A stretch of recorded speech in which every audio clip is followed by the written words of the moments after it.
Mario RPGs have had a rough history, to say the least. From being the best and most beloved in their genre to being widely considered pure garbage in the form of a Nintendo 3DS game card. But before that, we must go back to the initial rise.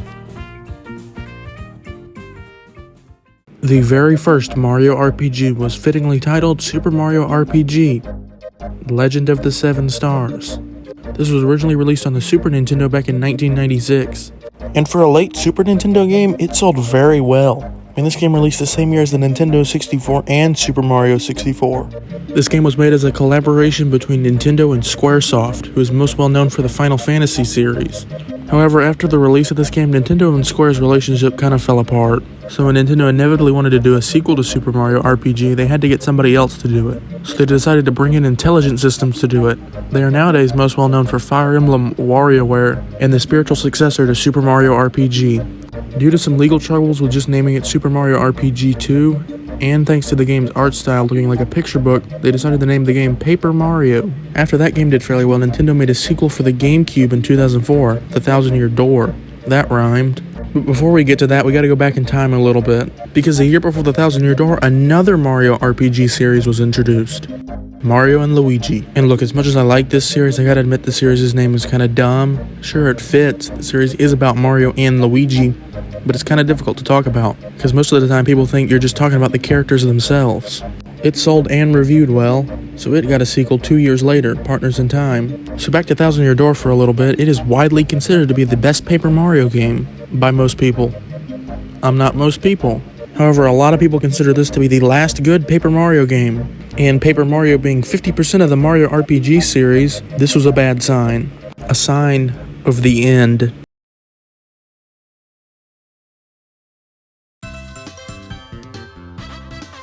Super Paper Mario. So the first two Paper Mario games were turn-based RPGs with action commands. And in case you don't know what action commands are, those are the button presses you do to make your attacks deal more damage. Super Paper Mario basically takes away all of the RPG elements and turns the game into a 2D platformer, much like your standard Super Mario Bros. Game. It does retain some of the RPG elements from the previous games like leveling up and cooking, as well as having a way more interesting story than your standard Mario game. The main reason for these changes was probably the fact that this game was supposed to be released on the GameCube, and Nintendo thought that they couldn't have two games with the exact same gameplay on the same system. This is my favorite Paper Mario game. I will admit that there's a bit of a bias there because this was the first one I ever played. I got the Nintendo Selects version at Kmart on sale for $15. Kmart. I've become so accustomed to the Nintendo Selects box art that the regular one just looks weird to me. It's almost like it's missing something. Anyway, the change in gameplay definitely made people dislike this one, at least at the time. And I get it. A series consisting of RPGs randomly switching to 2D platformers is still kinda weird. The Mario and Luigi series got another entry in 2009, Bowser's Inside Story. This one is considered to be the best in the series by most people. It doesn't help that it's also the best selling in the series, and also the worst selling, but I'll get to that later. This game is so good. It's not my favorite in the series, that would probably have to go to Dream Team still, but Bowser's Inside Story is in a very close second place. Like I said earlier, this is the best-selling game in the Mario and Luigi series, but it's also the best-selling Mario RPG in general, which is wild. This is the end of the good times. Sure, Super Paper Mario wasn't as highly regarded, but that could have just been a simple road bump. Things would have to get back on track soon, right? Right? So Paper Mario for Nintendo 3DS was initially revealed at E3 2010 alongside the 3DS itself, and it looked pretty good, or so I've heard. Yeah, basically all of the footage of this early version of the game is completely lost. This is probably because the game was displayed on 3DS kiosks at the event, and even though we only have a few screenshots and some incredibly blurry footage, I can tell this game looked pretty good. Then Miyamoto made everybody scrap it because it was too similar to the Thousand Year Door. You know, the one people actually like. So that's how he ended up with Paper Mario Sticker Star. I personally think it's fine, but there's no denying that it's easily the weakest in the series in almost every way. There's no partner characters, there's no experience points, there's no leveling up, there's no cooking. Instead, we get one original character who is extremely annoying, limited attacks, and an extremely boring level structure. So if Super Paper Mario took the 2D platforming aspect from the new Super Mario Bros. Series, then this game took everything else. The limited attacks are the stickers. You basically have to use one sticker per attack, and once you use that sticker, it's gone. And if you want to do that attacking, you better hope you have another one of those stickers. And you have a limited amount of space to carry the stickers, so you really do have a limited amount of attacks. It's really stupid. A year later, Mario and Luigi Dream Team released on the 3DS as well. Also known as Dream Team Bros and Pal regions. Why did they add Bros to the end of it? That's so stupid. From what I've seen, people like it, but they don't outright love it like Bowser's Inside Story. Its placement and rankings varies a lot. I've seen it anywhere from first to dead last, but the most common I've seen is either second or third. And like I said earlier, this is my favorite Mario and Luigi game, although that's probably due to nostalgia bias since this was my first one, much like Super Paper Mario. The main complaints I've seen of it though are that there's too many tutorials and there's motion controls. I mean seriously, there's a tutorial for everything in this game. There's a tutorial on how to talk to people. I could actually use that. And the motion controls aren't too annoying, they only get really annoying during the giant battles. Who thought this was okay? So yeah, it's a good game with a few minor problems. And just a little over 2 years later, we got another Mario and Luigi Paper Mario, the long-requested Paper Mario and Mario and Luigi crossover game. Mario and Luigi Paper Jam. Bros and Pal regions. Seriously, this doesn't even make any sense.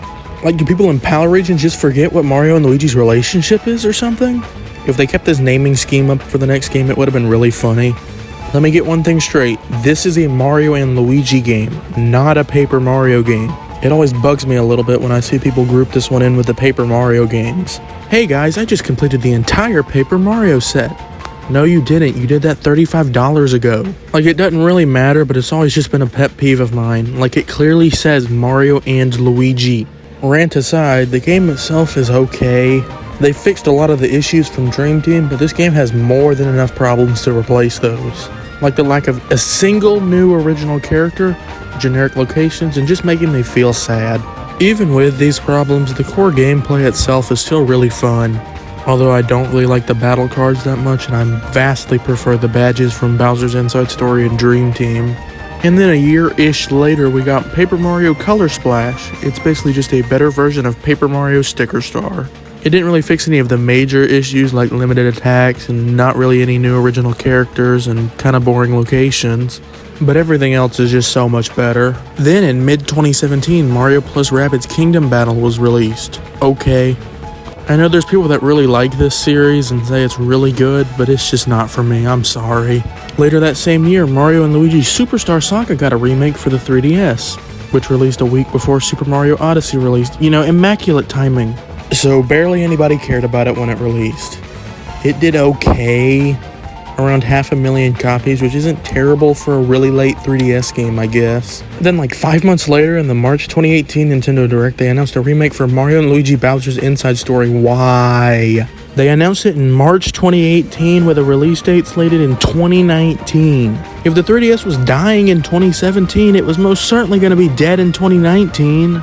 And why'd they skip Partners in Time? That game needed a remake way more than Bowser's Inside Story. And you could already play Bowser's Inside Story on the 3DS. It makes no sense. This was clearly done as just a quick cash grab. Alpha Dream thought remaking the best-selling game was an easy way to get more money. It was not. Less than 100,000 copies sold. Although, to be fair, this is the Japan-only number, and I can't imagine the worldwide number is much higher, though. This game was a complete flop. It is easily one of the worst-selling Mario games of all time, and probably the worst-selling Mario game in recent years. It's still a good game, but it's inferior to the original in almost every single way. But oh well, games flop sometimes, it's not the end of the world. It's the end of the world. On October 1st, 2019, Alpha Dream filed for bankruptcy and shut down. The final game they ever worked on was Mario and Sonic at the 2020 Olympic Games. The fate of the Mario and Luigi series after this point was extremely uncertain. With the series' only developer, Alpha Dream, gone, there was no one to make it. And notice how things got really bad the second Alpha Dream shut down. 2020 was a bad year, there's no other way to put it. And a little over halfway through the year, Paper Mario the Origami King was released. And it was a major improvement from the previous two games. They basically eliminated the limited attacks, got rid of the level structure, and kinda sorta almost had new characters. The main issue I saw with this game was the battle system. Instead of a traditional turn-based RPG, they went with this weird ring system. Before you attack, you have to line up the enemies, and if you line them up perfectly, you'll deal more damage. So I like this game. I actually kind of like the ring system, and it's my second favorite Paper Mario. I like the ones that are nothing like the two that came before it. Mario plus Rabbids got a sequel in 2022, okay. You know the saying that there's always a light at the end of the tunnel? We were about to reach the end of the tunnel. The end of the tunnel was 2023. This wasn't really a gradual comeback either, it was sudden. It all started in June 2023 during the Nintendo Direct. About halfway through, a full remake of Super Mario RPG was announced. And it looked incredibly faithful to the original. All of the weird stuff was still intact. And then literally before the Super Mario RPG remake came out in the September Nintendo Direct, at the very end,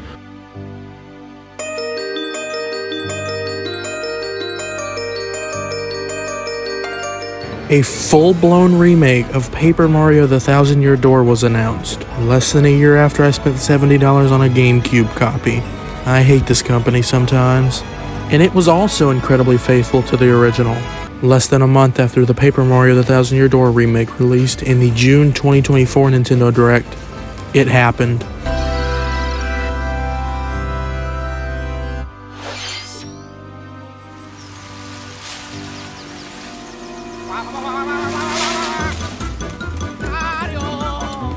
Luigi? Oh, no.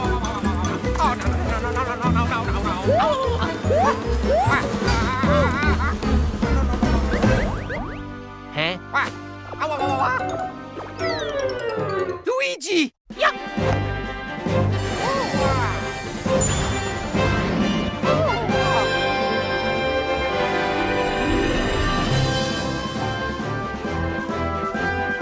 A new Mario and Luigi game was announced. Not a remake like the other two, a brand new one. I still can't believe it. I've said on numerous occasions that the Mario and Luigi series is my favorite Mario spinoff. I just can't believe that it's back after almost a decade. And as of today, November 1st, we are less than a week away from it releasing. So I think it's safe to say that Mario RPGs are back. For now.